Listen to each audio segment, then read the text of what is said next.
Today is April 27th, 2019. My name is Caitlin Curioso, and I will be interviewing Lauravel Oguda. Ninang, is it okay if I record this interview for the public? Yes. Thank you. I'll first start off with asking, what was the happiest moment of your life?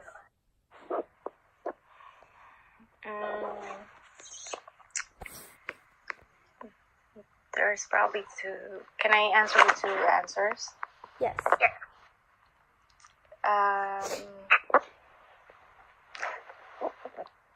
Maybe when I went to Hawaii with my family, that's one. Mm-hmm. And then the second time was when I got baptized at church. What made these moments the happiest for you? The first one, just being with my family, being just how simple life was. Spending time like in a place where it's like there's no stress, there's no worry, and just having fun. And it just seemed like life was so simple. And then the second time was just finding out that beyond the things that we have control of, like getting married, having kids, having a good job, that beyond that there's a higher joy that we are being invited to experience. And who has been the biggest influence in your life? And what did that person, or what lessons did that person teach you? Biggest influence in my life. I'm not sure if it's a person.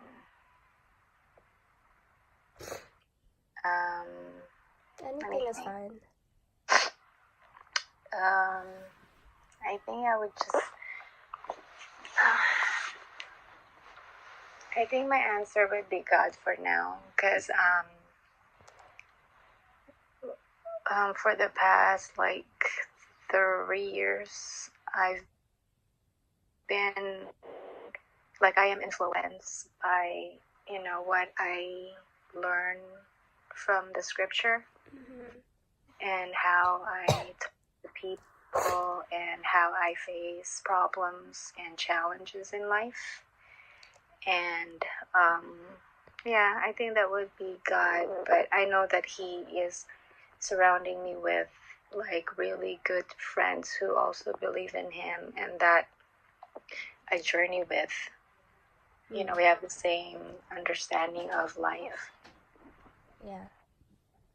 And what was the most important historical event you lived through?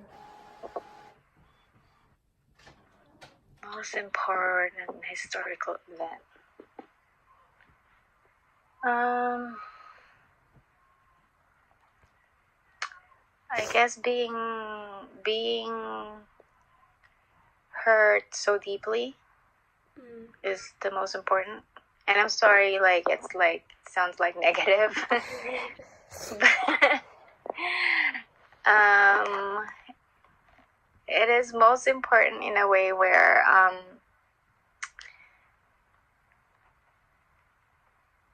and I'm gonna sound weird because people think about, okay, I'm gonna finish school, I'm gonna get married, I'm gonna have kids, I'm gonna have a job, all that stuff.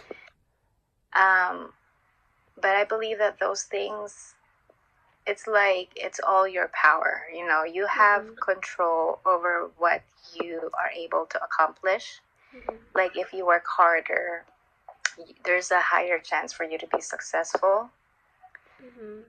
But when you are hurt so much where you feel like you lose control, then that's when you cannot, or I was not able to just depend on my own power anymore.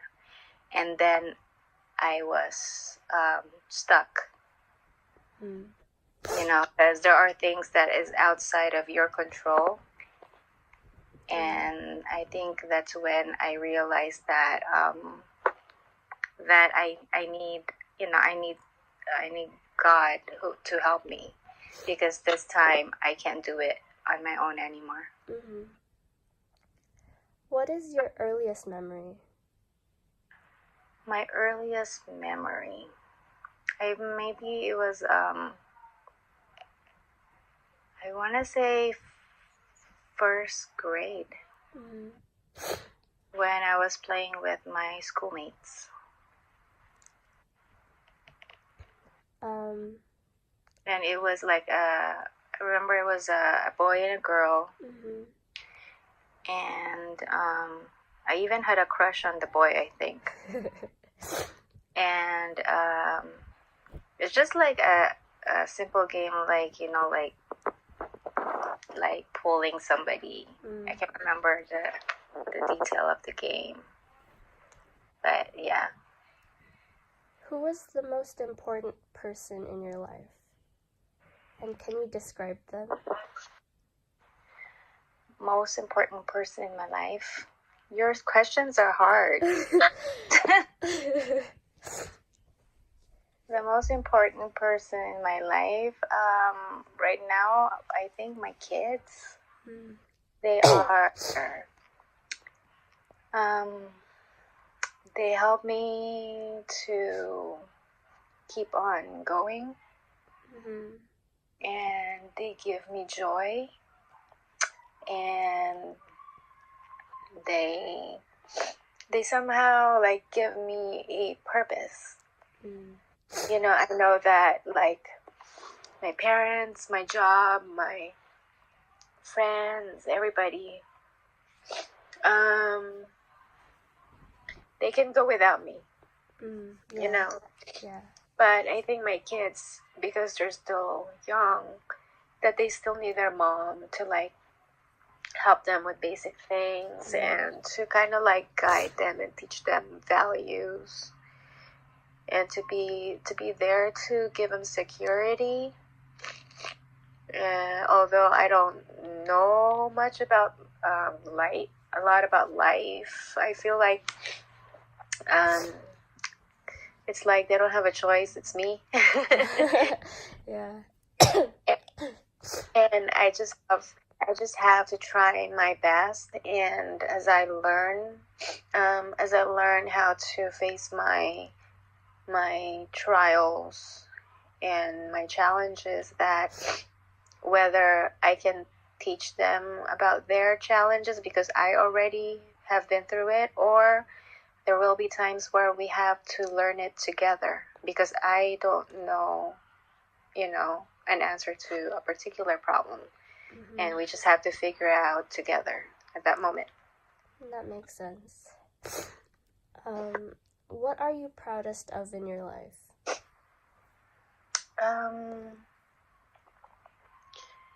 That I am teachable.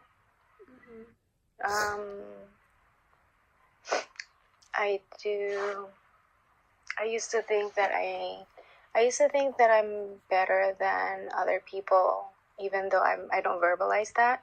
Like my inside thoughts, you know, it would be like, oh, I'm better because I'm a good person, I work hard.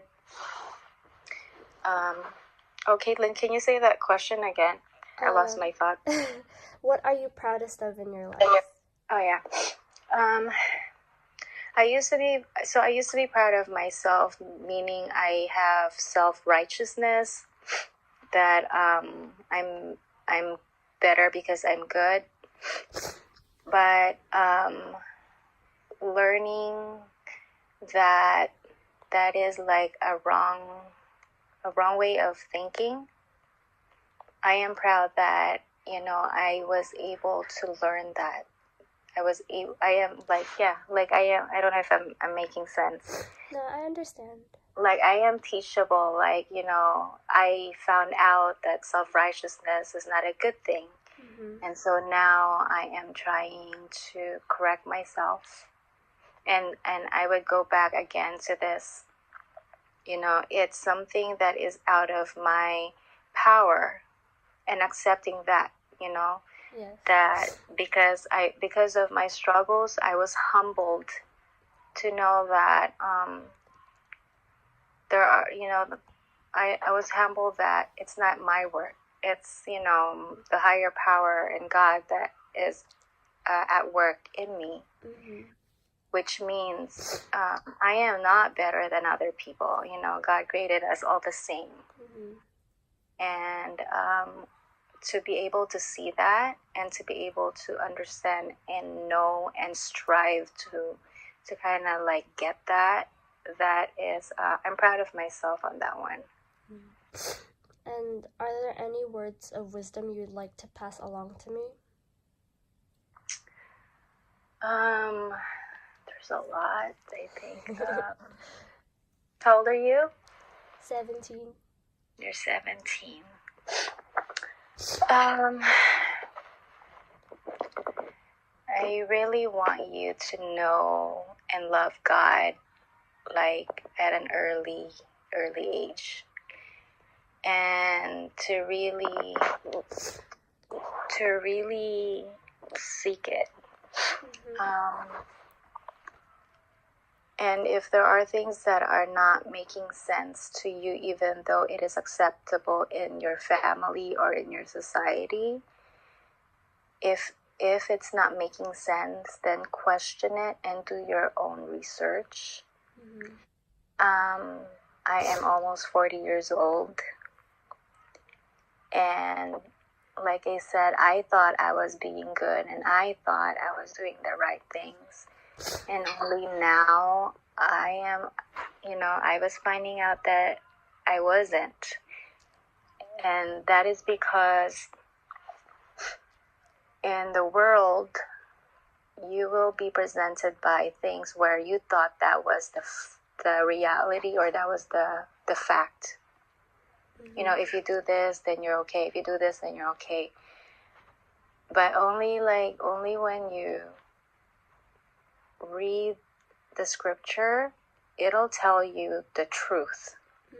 Because you can find truth in a lot of different places, and it's confusing. So you'll be like, then what's the truth? And I believe that the Bible, like, God doesn't lie. So if he says this, then it's true.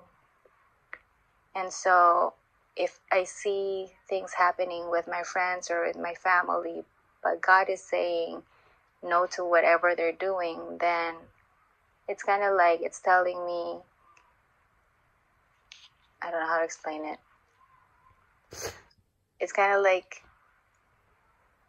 I don't get confused anymore, because I'm just holding on to one truth, and that is the truth of what God says. So yeah, I think everything, everything else will go away. Like for me, like my job can be taken away from me, my family can be taken away from me, but in everything that you have, your possessions, your things, like everything, friends, but God is the only thing that is constant. So if you find your identity in God, then whatever happens to your life, you will be okay, you will be grounded, because you are complete. You're not lacking in anything, because God will provide you with everything you need. And there are things that we don't understand, but God understands, or God knows, because he knows everything. He's sovereign, so he knows everything. He's in everywhere. Just being grounded in him and knowing your identity in him will help you a lot in your life.